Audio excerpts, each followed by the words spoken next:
Demetrio y la niña quemada. El viejo reloj cucú de Demetrio marcó las 10 de la noche mientras éste apagaba las lámparas de aceite alrededor de su casa para ir a dormir. Había sido un día muy pesado. Pasados 8 minutos después de que el reloj le diera la bienvenida a las 10 de la noche, cuando ya Demetrio se acomodaba en su cama de paja, se escuchó tocar la puerta.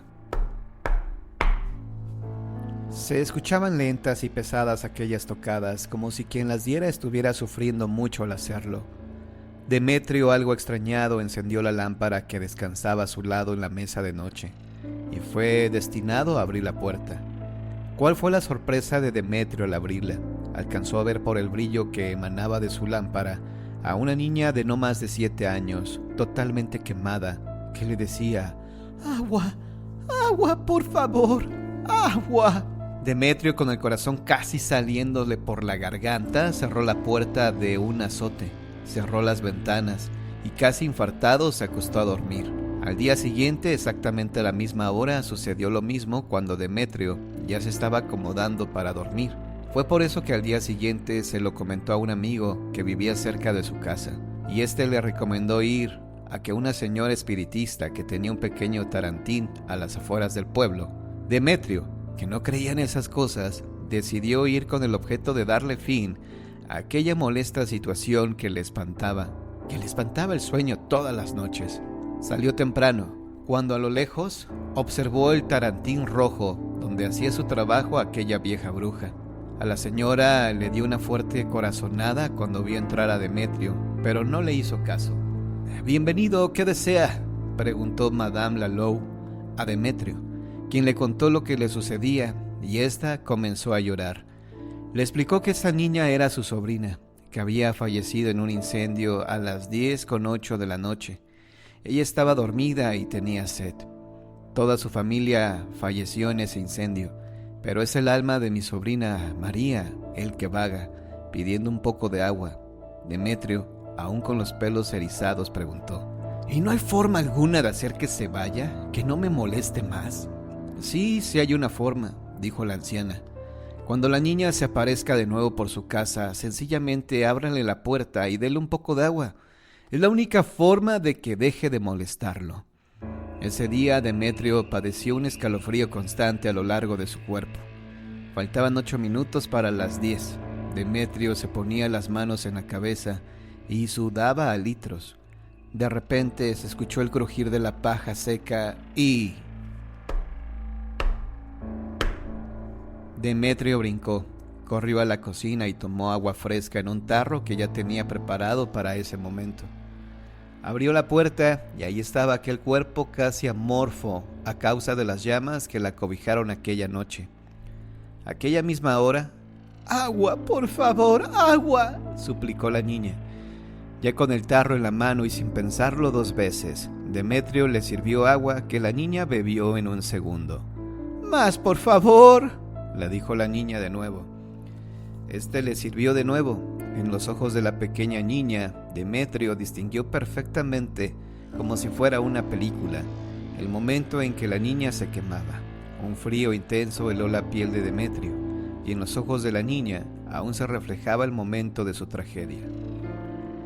Ya acabado el tarro, la niña se volteó y se fue, atravesando los matorrales, atravesando el bosque como si flotara, hasta que se perdió de los ojos de aquel asustado hombre. Se volteó y se acostó. Su cama se encontraba hirviendo, como si fuera el infierno propio. Al día siguiente, cuando fue a buscar leña para su consumo, observó parte del bosque totalmente quemada, del cual obtuvo un exquisito carbón que vendió en el pueblo y que le dio mucho dinero. Dicen que de esta forma aquella niña dio gracias a Demetrio por saciarle su necesidad y así poder descansar en paz.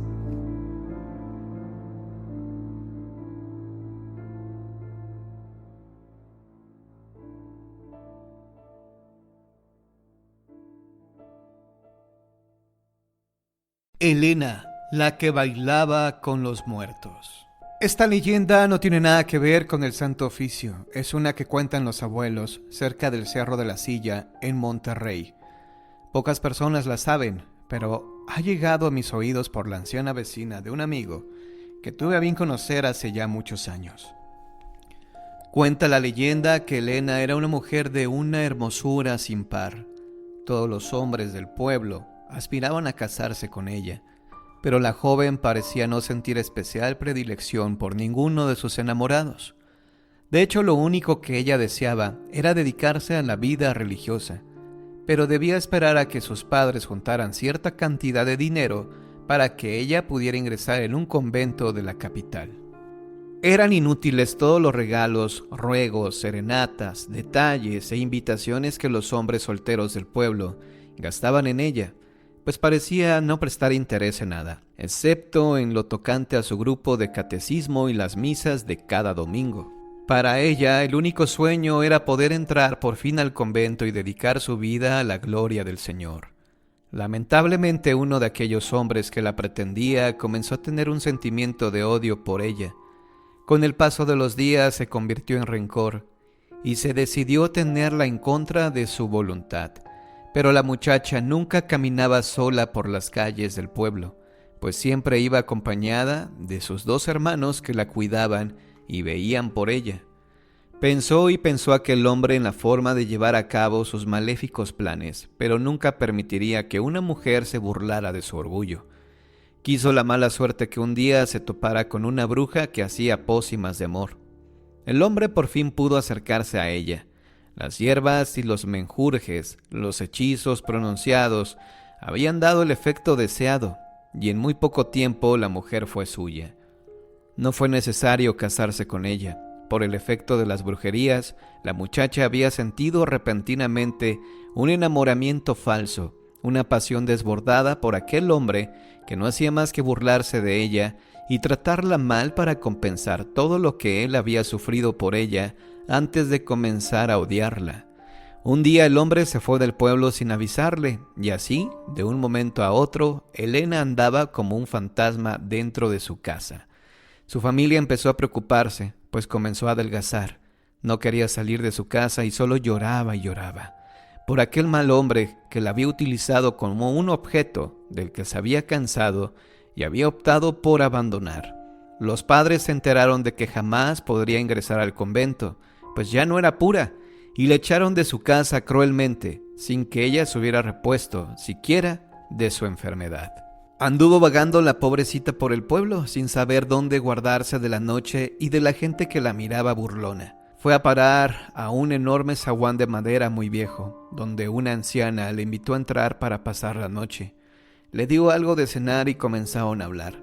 De repente la anciana, sorprendida, le dijo que ella había sido contratada por aquel hombre para enamorarla. Elena no entendía nada. Lejos había estado de imaginar que se encontraba en la casa de la misma bruja que había lanzado el hechizo que la había hecho tan infeliz. Se quedó a vivir con ella y con el pasar del tiempo le aprendió el oficio. Casi nunca salía de la casa por temor a que la vieran sus conocidos. Solo de noche iba por los mandados que la bruja le asignaba, pero casi todos ellos eran cerca del campo o en el cementerio. Ahí fue donde Elena aprendió a desenterrar los restos humanos y a sacar provecho de los mejores huesos. Incluso mientras más fresco fuera el cuerpo, mayor poder tendría para las pócimas y hechizos. Aunque al principio era bastante desagradable quitarle la carne muerta y apestosa de los cuerpos, con el tiempo se hizo una experta y sacó todo el provecho posible. Si alguien hubiera pasado por el cementerio a esas horas de la madrugada y hubiera visto a Elena trabajando, la habría encontrado cubierta de sangre, con la mirada un poco perdida, bailando entre los difuntos. Se contaba que una mujer loca salía a saciarse de los muertos, les arrancaba los ojos y danzaba con sus miembros a la luz de la luna. Esta historia llegó a todo el pueblo, pero solo alguno que otro valiente se atrevía a espiar de lejos al monstruo que hacía tales aberraciones, protegida por la oscuridad de la noche. La mente de Elena enloqueció. La historia se guardó por mucho tiempo, hasta que aquella anciana de mirada extraña me la contó.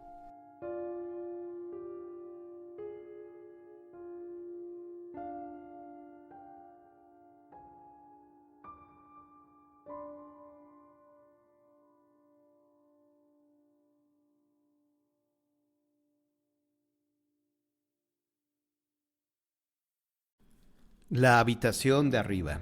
Esta es una historia que le ocurrió a un amigo mío, o tal vez al primo de mi amigo, o al primo de mi amigo. En fin, lo cierto es que esto es completamente cierto, verdadero. Todo ocurrió durante una fría noche de invierno, cuando Malena, una universitaria de 19 años de edad, tuvo que hacer las veces de canguro para conseguir algo de dinero. La joven debía hacerse cargo de los niños de un matrimonio que vivía a 2 manzanas más abajo de su casa. Se trataba de 2 niños, uno de 4 años y el otro de 14 meses, que apenas le causarían molestias. Al dar las 10 de la noche, Malena acudió al domicilio del matrimonio donde pasaría la peor noche de toda su vida. Era una casa enorme, tenía 2 pisos y una buhardilla de esas antiguas que parecía haber salido de una película de terror. Arriba se encontraba la habitación de los niños y la de la pareja, y en la parte de abajo había un gran salón donde la joven aprovecharía para seguir con sus estudios, mientras estaba pendiente de las necesidades de los críos. A las 10:30 les puso la pijama y los subió a la habitación en la que dormían rodeados de unos grandes muñecos de peluche, que parecían tener vida propia. El tiempo comenzó a pasar lentamente y por fin llegó la medianoche. El cielo estaba completamente oscuro y una fina lluvia comenzó a golpear los cristales de la casa.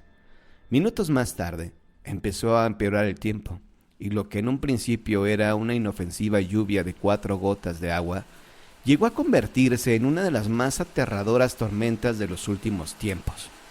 Debido a una subida de tensión en los conductos de corriente, las luces del salón se fundieron una por una, y la joven comenzó a notar cómo el miedo recorría su cuerpo de pies a cabeza. De pronto, comenzó a sonar el teléfono.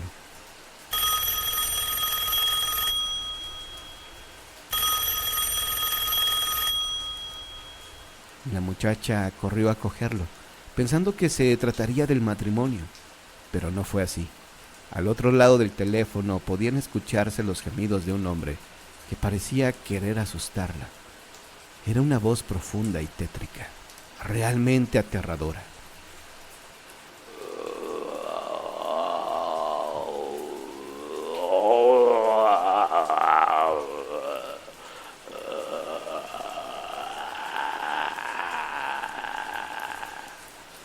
La joven apenas podía entender lo que aquel hombre decía. Era casi imposible descifrarlo.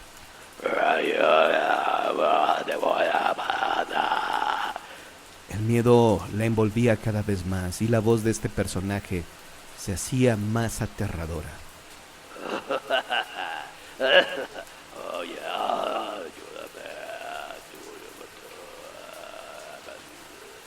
La casa estaba completamente congelada.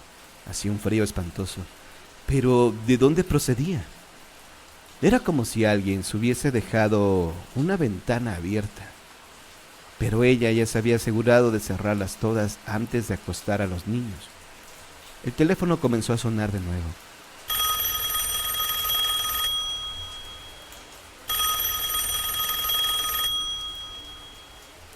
En ese mismo instante, los críos comenzaron a gritar de una forma agonizante. Malena recordó que podía utilizar el localizador de llamadas para poder saber de dónde procedían las llamadas y de quién era la misteriosa voz que la acosaba. Descolgó el teléfono, pulsó la tecla de localización y esperó durante unos cuantos segundos. Un bip fue el decisivo para develar el misterio, pero no hizo que el miedo desapareciera, sino todo lo contrario. Lo que la joven descubrió en esos instantes la dejó sin apenas poder respirar. Las llamadas procedían de la habitación en la que se encontraban los niños durmiendo. Por el auricular del teléfono pudo escuchar cómo la voz del hombre le decía a gritos: «Quédate ahí quieta, enseguida bajaré por ti». De la niñera nunca se supo más. Su desaparición fue un misterio.